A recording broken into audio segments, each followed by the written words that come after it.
A lot of setup onto the Orianna, who you can look to punish. The Rumble's going to have a great time early on. Kai'Sa, Rel, just great power in terms of the team fights. If you get on top of that Orianna and just explode Showmaker or aiming, like you're in a great spot. Is just testing the aim, and it's not going well. As Beryl is just going to stun him up. Teddy taking a fair bit of damage back as aiming with that Gatling gun getting to work. But I hope that calibrated for Andil there, and so the next time the Shattering Strike combo comes in, it's going to work out a bit better, as Sponge is going to be out of land. Here's Beryl going to try and see what he can do here as he turns it onto Teddy. Beryl is likely still going to be dead as Sponge misses! And the Shield of Daybreak actually stuns him up. Still, he's going to die, but honestly, I'm still even more impressed by Beryl. It's in the pit. But Lucid not going to be in position to try and stop that one as a bear comes down. Showmaker going to have to deal with this, and Andil, who does find that Shattering Strike. Still, Showmaker has not pressed Flash, will finally do so, as Yehu is going to pick up a turret shot as well. Sponge taking his sweet time on this Dragon, but will not be contested, so we'll be able to take that one down as well. So the tempo vibes, going to be able to do so, but Andil will vacate the area. Showmaker moving his way over, as Lucid is going to take control. And I think it's just not a fight you're super interested in, considering the Wukong Ori combo's up and available. Yeah. I was thinking more about like King Kong, which was like the least action King Kong ever. But anyway, we've got a flash forward here as aiming, gonna have to try and get out of there. Gets into the brush as the rest of his team's coming along. The Grand Starfall not really doing too much here as DK just wanting to get their Corki out. But Beryl might actually be paying for his sins. A lot of damage is coming through as Beryl finally going to be throwing out the flash, but the Cyclone comes in to double knockups, and Beryl goes forward to die once again. Finally, they do get the trade, but Rich is teleported in. Shiu going to come down as well. But in the end, it's actually a big trade up for DRX. Spread the damage between Sponge and Andil, and that single target burst came in to finish off both Beryl and Lucid. This is Harold. Yep. Andil's coming back on the map, and it looks like DRX wanting to contest this one. All right, well, Showmaker, possible turn angle here for DRX. Remember, Sponge and Yehu are pretty scary. Still, the Rift Herald is going to go down. Beryl in amongst it once again as Sponge taking a lot of damage. Teddy, oh man, you could feel the killer instinct. Yeah, that was armed and ready. That was a Leona there, but there wasn't actually in the end. As Grand Starfall to come down, flash out from Showmaker, the flash in from Sponge and from Yehu as well. And Showmaker will be stabbed to death in the end, but bit of an overextension perhaps as teleports are now coming on through. Shiu trying to set up for this one, but now he's 2 versus 1.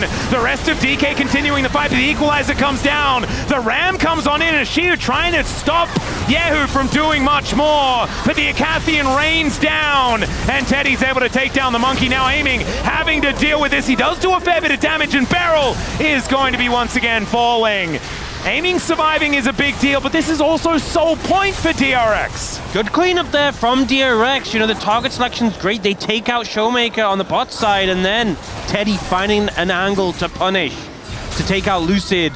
And it just felt like Dplus kind of scattered, kind of separated. Shiwu TP'd in alone. Ocean value in fights, and there's not that much poke, really. Well, there's a bit from Corki, and that's kind of all you're sustaining through. It's not that it's useless, just not the highest value. But DRX threatening that, definitely going to be a point of strength for them. I'm going to be the next thing on the menu as DK thinking that maybe they'll just take an outer turret in mid, and that is going to happen here. Yeah, good pickup. Teddy has to respect them and back away. DRX leant heavily down towards the bot side and gave up a lot of pressure mid, and now... But Beryl just daring him to press bear, wasn't he? That's exactly what happened as in goes Lucid, finds a knock-up onto Teddy, another Cyclone, and down he goes! Just a little bit of brittle, and down goes Teddy. Shockwave means the end of Yehu as well, as DK spring to life here at 23 minutes. And DRX try and move to defend the bot lane and just end up completely caught out. Dplus used that pressure they had mid, used the control they had in the enemy jungle to find 2 great picks, and now this Atakan's just a free pickup. And I'm not even sure if DRX can do anything about the Dragon either. Well, you can see there is at least an Equalizer there if Rich wants to risk it, but there's also so many brushes, right, with this Ocean Rift. So it's just very dark and scary to get on in here. There's the knock-up on Andil as well as, yeah, they don't want to risk losing too much more. The Otacon is going to be taken, but Andil still has to flash away. And now Showmaker and Shiu are going to be enough to kill Sponge if he sticks around for too long. for Contester a steal. And the thing is, DRX had some big spikes coming in. You know, 2 items on the Rumble, 2 items on the Pantheon, 2 items on the Kai'Sa and the Annie. They were ready. They are running out of time quickly. Well, he's also going to take don't the do Scuttle Crab. You need to be there for Baron. Nah, better get the Crab. He's going to get the Crab, though. As he does ult in, the Baron does go down.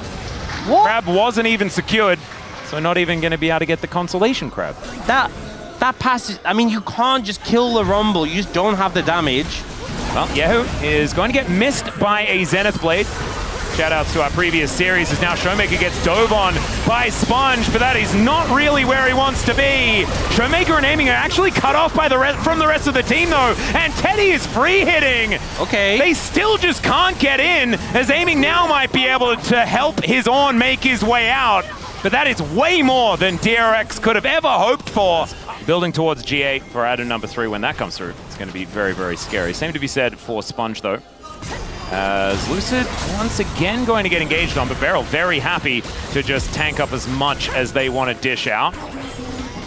DRX now moving over, wanting to get themselves a soul if they can find it. DK really don't want them to do that, but the split pushing on is something they need to respect. Magnustorm collects a couple of them as Aiming is going to be the focus, but Andil going to be going down first. The Ram coming through. Yehu able to actually walk his way out, and Aiming will be taken down. There goes Lucid as well, and this time Showmaker will survive, but Beryl is also going to be dead. Rich picks up that one, and Shiu is just waddling about because he wasn't there. Andal with a beautiful engage there, managing to find it, and the layering of the damage on top just completely cooks Aiming. You know, Teddy doesn't immediately jump in, doesn't get blown up, the recourse isn't there. And as much as Dplus try to fight their way out of it, it's so hard. This is going to mean that DRX can just go for these blades over and over again. Rich's health bar not going to be low for very much longer, as the Ram is going to be called out once again. Gets a cheeky little knock up onto Sponge, but now he's low and he's just dead. Wow. Shio, I think, overestimating how tanky he was. Yeah, there's a lot of shred between the double blood ladders, the black cleaver on Sponge, a lot of resistance shred coming through, and he didn't actually have that much armor going into that, so he is even more of a threat. And I feel like Aiming's been sitting on these items for a while, doesn't have his IE yet. I've seen this one before. This time, there is the rest of DK over here. The engage from Andal, not going to be quite as pivotal, but Rich is making his way in. Choke point going to be there with the equalizer. That is so much value. And DK now going to have Lucid getting caught out. He has to flash to get himself over this wall. The Void Seeker missing is such a huge deal. There's Malignant, there's the harpoons from Rich as well. You know, the fact that Annie has the pen she gets from her ult, I believe. She gets pen now. Yeah. There's so much actual magic shred. And now they're, Baron still goes over to DRX. That's actually a thing to think about, is the fact that, so Pantheon gets armor pen on his ult rank. Yeah. So basically what that means is that gold is even, pretty much, as far as stats are concerned, although there is a Baron as well, so it's a little bit in favor of DRX. We'll be able to take this inner turret at the same time. Aiming going to have that back stopped. But this is their last opportunity to go for a reset, but they're not going to be able to get any setup. They did manage to get the crab, so there's at least that, but this inner turret is just going to fall. DRX using this Baron so effectively. Still, Infinity Edge done for Aiming. That is kind of a big deal. Going pretty quick. We'll have that heal back up and available very, very quickly. Let's build spellbook things. All right, in goes Andal, finds 2. Magnustorm comes down. Beryl getting in amongst it, Aiming, trying to kite his way up, but Teddy gets on top of him with a killer instinct. Yehu does fall, but remember, Shiu wasn't even there. Sponge now going to get knocked up, as Showmaker just not quite enough DPS in this fight, and DRX, they take 2 and they trade it for the Annie. Really scary, and DRX should be able to move back, break open this base, and look for an Elder. Little bit maybe could have gone badly there, I think, for DRX. Yeah. And right now, Dplus really on the back foot. You know, we talked about the ornament gold being able to equalize some of the differential. There isn't enough ornaments in the world to make up for the Elder buff. Shockwave, which we've seen teams do before. Well, right now, DK just desperately trying to hold on to their waves as Andal went so far up into the sky. Yehu gets into that backline, though. Tibbers goes down, and they're fighting against an Elder, and that is never going to work, as Lucid trying to flash his way out, but it does not happen. Still, Aiming is able to get 1 back, but DRX, they are so incredibly deadly right now. The front line gone down. It's Lucid Showmaker aiming to try and defend, but it's such hard odds to beat the Ocean Soul in pocket, the Elder in pocket. They got to try and make a miracle defense here.